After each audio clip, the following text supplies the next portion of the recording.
Эпізод 4. Амур падбірае адмычкі да сэрцаў.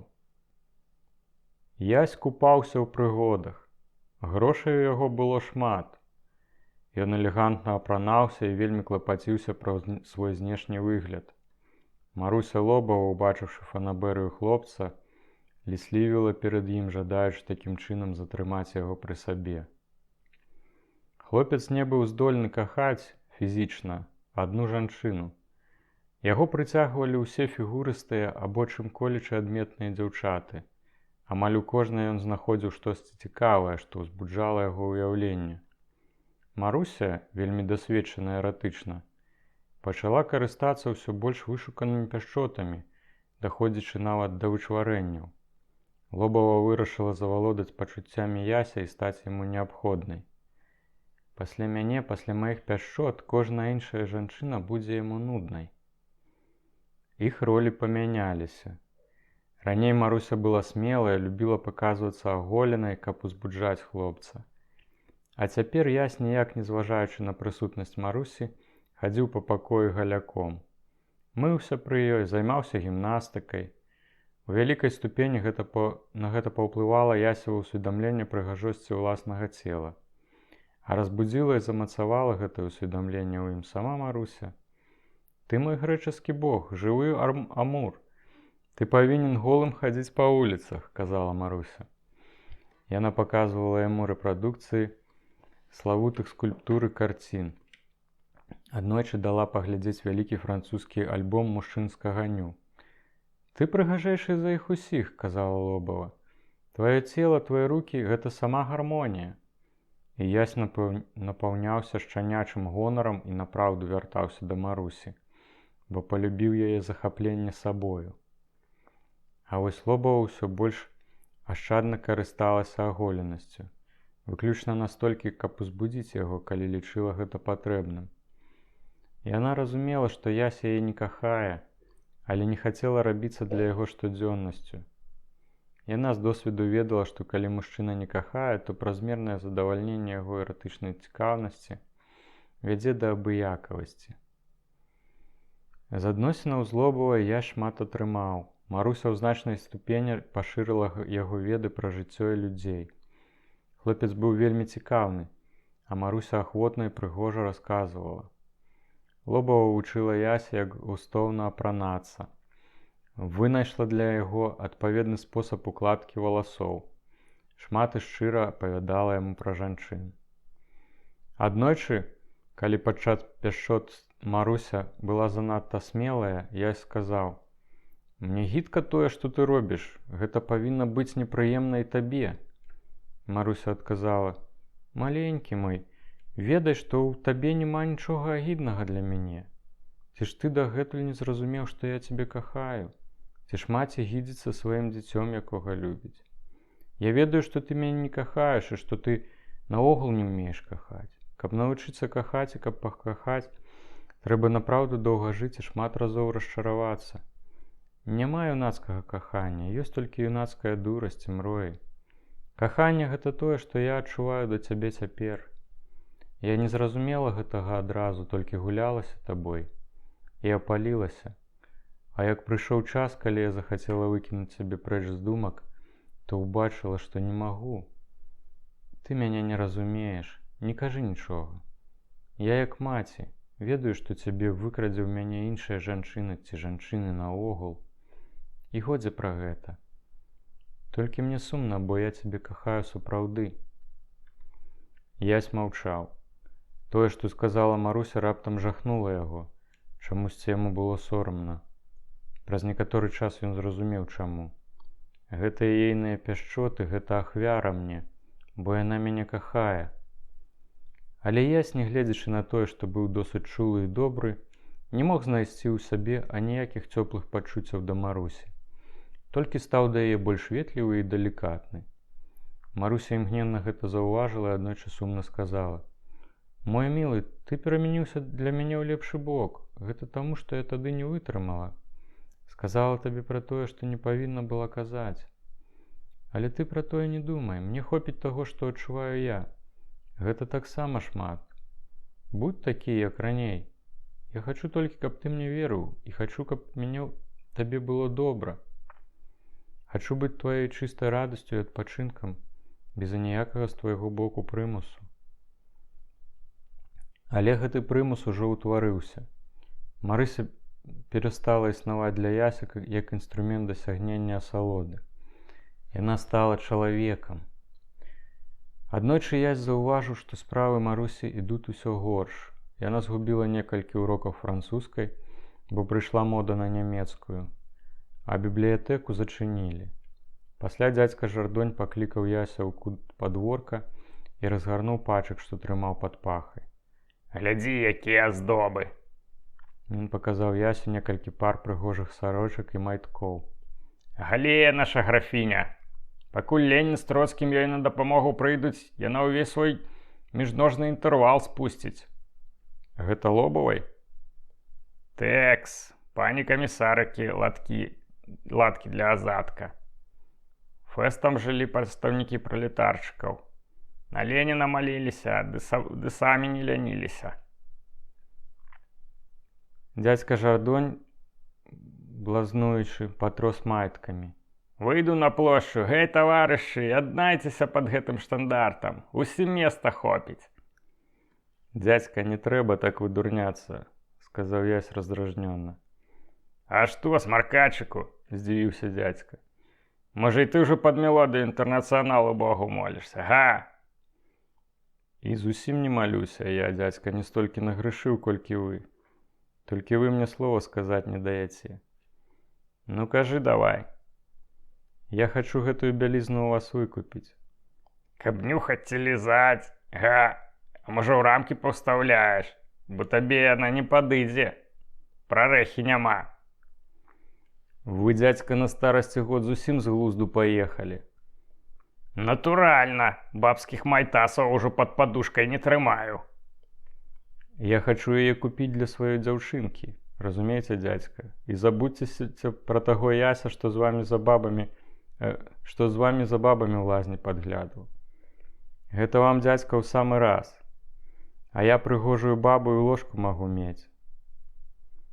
Вы гэта на продаж узялі, а я першы пакупнік. Колькі вы за гэта хочаце? Вось і ўвесь інтарэс. Ого, гэта ты такі шубравец стаў. Задуменна расцягнуў Філіп Жардонь. А так. А калі вы, дзядзька, будзеце з мяне кпіць, то я магу вам штосьці зусім не мілае сказаць. Халера, вось гэта пакупнік. Трымай гэтыя слодычы, каханенькі, і гані сюды 1000 рублікаў. Дзядзька здзекліва усміхнуўся і прыжмурыў вочы. Але Ясь урачыста выцягнуў з кішэні шчыльна напханае партманэ і, дэманструючы даляравыя купюры, адлічыў 1500 рублёў. Калі ласка, на 500 рублёў больш, за пабалакаць. Дзядзька сквапна прыняў грошы і з'едліва прамовіў. Сардэчна дзякую шаноўнаму пану Яну за яго шчодразычлівасць вашымі малітвамі. Маю пачтанічкі здохлага рабіна. Антыкварыят, можна сказаць. Рэчна аматара. Можа, пан Ян зацікаўлены? Дзякую, сабе на пахаванне пакіньце. Вас, дзядзька, даўно ўжо д'ябал шукае па свеце, бо ў пекле без вас нудна. І не кажыце Лобавай, што я гэта купіў. Усім скажу, афішы надрукую, у газетах абвяшу. Майткі фурамі будуць звозіць. І дзядзька, блазнуючы, пайшоў разлічвацца з Лобавай за перададзены яму на продаж тавар. А Ясь са смуткам шкадаваў, што раней не прыйшоў на дапамогу Марусі, якая заўжды была да яго такая шчодрая. Толькі апошнімі месяцамі ўсё радзей з'яўляліся на стале добрыя віны і прысмакі. Назаўтра Ясь пайшоў у горад і купіў цэлы пачак розных делікатэсаў. Былі там і няўмела выбраныя віны. Ясь прывёз усё дадому і паставіў каморы. На падворку ён сустрэў Марусю. Яна была досыць вясёлая. «Прыходзь да мяне увечары на добрую вячэру», – запрасіла яна Яся. «Добра», – сказаў ён. «Але толькі з адной умовай». «Якой умовай?» – здзівілася Лобава. «Што ты прымеш ад мяне падарунак і выканаеш адну маю просьбу. Добра, добра, усміхнулася Лобова. Калі ўвечары ясь прыйшоў да Лобавай, то ўбачыў на стале пірожныя, цукеркі, садавіну і бутэльку лікёру. Маруся ведала, што ясь любіць салодкае. На пліце была падрыхтаваная кава. Заставалася толькі запарыць. Нарэшце, сказала Маруся. Сядай, зараз будзе кава. Толькі я спачатку прынясу табе падарунак, сказаў ясь і пайшоў у кладоўку. Неўзабаве ён прынёс і паставіў на крэсле даволі вялікі пакунак, які пачаў разгружаць, дастаючы з яго бутэлькі віна, скрынкі сардзінак, сыры, вендліну, бісквіты, ласункі. Які ж ты маленькі, сказала Маруся. Як непрактычна ў цябе атрымалася, нашто столькі масла, сапсуецца ж. Падарункаў не крытыкуюць, адказаў ясь. А цяпер просьба. Я да цябе вельмі сардэчна стаўлюся, і мне прыкра, што ты мне не давяраеш. Напрыклад? Напрыклад, гэта. Ясь разгарнуў з паперы Марусіну бялізну, якую ён выкупіў у дзядзькі. У цябе матэрыяльныя клопаты. Ты прадаеш патрэбныя табе рэчы, нічога мне пра гэта не гаворыш. Я зноў дапамагаю табе праядаць гэтыя грошы, не заўважаю гэтага. Я толькі выпадкова гэта зразумеў. Мне вельмі прыкра, асабліва таму, што за апошнія месяцы я зарабіў шмат грошай. Ты ж бачыла, што я купляю сабе прыгожае адзенне і рэчы. Магла б сказаць мне пра свой клопат.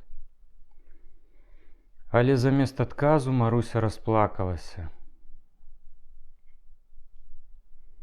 Прыйдуць таварышы, новае жыццё пачнецца. Красці не трэба. Кожнаму дадуць працу. Усё адно, ці мае хто правы, ці не мае, злодзей, не злодзей, да кожнага свая павага. Урачыста прамаўляў Чэсік Свабода, лодзінскі злодзей-кішэннік, які некалі ўваходзіў у польскую сацыялістычную партыю і быў баевіком. Потым з нейкіх там прычын яго выключылі з партыі, і ён трапіў у турму. У турме ён адкрыў сабе здольнасць да кішэнных аперацый і стаў займацца далінай. Цяпер Свабода прачытаў некалькі прапагандысцкіх бальшавіцкіх кніг і адчуў да таварышаў вялікую сімпатыю. А паколькі ён меў выразную схільнасць да агітацыі, то не ўпускаў ніводнай магчымасці вылезці з актуальнай прамовай. Янка Залаты Зуб прыслухоўваўся да яго скептычна. У пэўны момант ён прыпыніў Чэсіка сваёй любімай показкай. Франак, не рабі мне ветру. А што будзе з тымі, хто сіл або здароўя не мае, каб працаваць? Ну, то пасобію атрымаюць, бо гэта не буржуі, а нашы браты пралетарыі. Там ёсць такі чалавек, Ленін завецца, бо як уцякаў з Сябіры, той найбуйнейшую на свеце раку Лену у вопрацы пераплыў. Дык вось сам Ленін і ягоны швагер Маркс прыдумалі такую машыну, што з дрэва ці саломы якія хочаш харчы робіць. І кілбасу, зацікавіўся баран. Нават сальцісон і шынку, адказаў Чэсік Свабода. А фотаздымак маеш? Іранічна адгукнуўся Янка Залаты Зуб. Але Свабода, не звяртаючы ўвагі на шпількі, далей расказваў пра той савецкі рай, пра які сам не меў аніякага ўяўлення. Злодзеі слухалі яго ці недаверліва, ці абыякава. Наогул злачынцы не цікавяцца палітыкай, а сацыялістам не давяраюць. Некаторыя нават ненавідзяць гэтых збаўцаў пралетарыяту. На гэта паўплывалі вядомыя сутычкі паміж злодзямі і баевікамі у Варшаве і Лодзі ў 1905 годзе. Старэйшыя злодзеі дагэтуль закіпаюць ад успамінаў пра тыя часы і падзеі. Ты нам тут хрэнам у вочы не тыцкай, адгукнуўся Жаба, стары варшаўскі злодзей, перапыняючы прамову Свабоды. Ніхто добром не дасць збаўлення, ні бог, ні цар, ні герой. І пагатова ніякі шпагат. Злодзей толькі злодзею можа верыць. З аднаго боку твая рацыя, а з іншага сітуацыя, сказаў маўклівы дагэтуль паэт. Прафесар лічыў неабходным для сваёй годнасці таксама выказацца на гэтую тэму. Увесь камунізм мае шмат эфектаў, ён меў на ўвазе дэфектаў. і не вытрымлівае ніякай крытыкі. Трэба курскую слепату мець, каб гэтага не бачыць. Я так лічу, што кожны, хто бальшавікоў хваліць, як на прыстойны рахунак, то хлусіць. Дыскусію на гэтым закрылі, але Чэсік Свабода зусім не прызнаў сябе перакананым і далей, як толькі выпадала магчымасць, агітаваў за бальшавікоў. Алік Баран другі тыдзень валачыўся па трушчобах. Уже тыдзень, як ён пачаў шмат піць. Час ад часу ён хадзіў на начную работу на шніф. Рана ў яго падгаілася, але рукой ён валодаў яшчэ не зусім свабодна. Але ні гарэлка, ні праца, ні таварыства сваіх хлопцаў і гулянкі не маглі загаіць той раны ў ягоным сэрцу, якую нанесла яму паўця. І ў бяссонныя ночы злодзей з горычаю думаў пра сваю палюбоўніцу, якую ж усё яшчэ моцна кахаў. На малінах яму пацоўвалі дзяўчат або жанчын, да яго чапляліся злодыйкі і прастытуткі, кожны імпанаваў бы такі каханак, але Алік абыякава ставіўся да кожнай. Аднойчы, ідучы Каломенскай вуліцай, Алік абсалютна нечакана для сябе сустрэў Паўлінку. Ён хацеў яе абмінуць, але тая заступіла яму дарогу. «Алічак, каханы мой, дзе ж ты падзеўся? Я ж цябе шукала па ўсім горадзе». «І на што я табе спатрэбіўся?» Баран уважліва глядзеў у вочы жанчыны. «Як ты можаш такое казаць? Я ўсе вочы выплакала, а ты смяешся». Баран нахмурыўся. «Чаго ты хочаш?» У Паўлінчыных вачах з'явіліся слёзы. «Я хачу толькі, каб ты дадому прыйшоў. Не хочаш са мной жыць, не жыві. Але ці так людзі расстаюцца?» На іх пачалі звяртаць увагу. Баран адчуў, што ад Паўлінчыных слёз штось сціскае яму сэрца. Ён торопка сказаў: «Ну добра, прыйду сёння ўвечары, ідзі цяпер, бо людзі глядзяць». Пасля сустрэчы з Паўлінкай Баран доўга блукаў па вуліцах, потым скіраваўся ў губернатарскі сад. Там сеў на лавачку каля берага ракі і доўга бяздумна глядзеў на хвалі. Тым часам Паўлінка завіхалася дома, каб найлепш прыняць каханка. Урок Хурдзіча не прайшоў марна. Дачка выявілася вельмі кемлівай вучаніцай. Яна прыгатавала добрую вячэру, ладна прыбрала кватэру, сама прыгожа апранулася. Алік прыйшоў, калі апусціўся змрок. Ён пазіраў панура і недаверліва. Паўлінка з парога сустрэла яго радасным: «Ну нарэшце!» Падбегла да барана, абхапіла яго шыю рукамі, заўважыўшы, што баран вельмі халодна да гэтага паставіўся. «Алічак, мілы мой, чаму ты такі?» «Ты добра ведаеш, чаму». «Алічак», Паўлінка заламала рукі. «Клянуся табе, ніколі ў жыцці я з тым мярзотнікам не ўбачуся. Ведаеш, Алік, як я яго ненавіджу, так ненавіджу, божахна, сваімі рукамі прыдушыла. А ты мне не верыш». У голасе і поглядзе Паўлінкі было столькі шчырасці і гучала такая непадробная нянавісць да цырульніка, што Алік паверыў.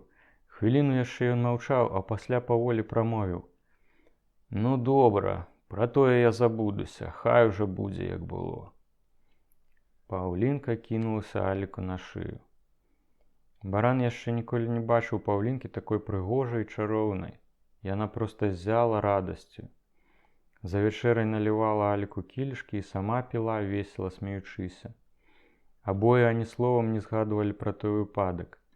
Першы раз за 2 тыдні Баран паклаўся спаць у чысты, духмяны ад свежай белізны ложак.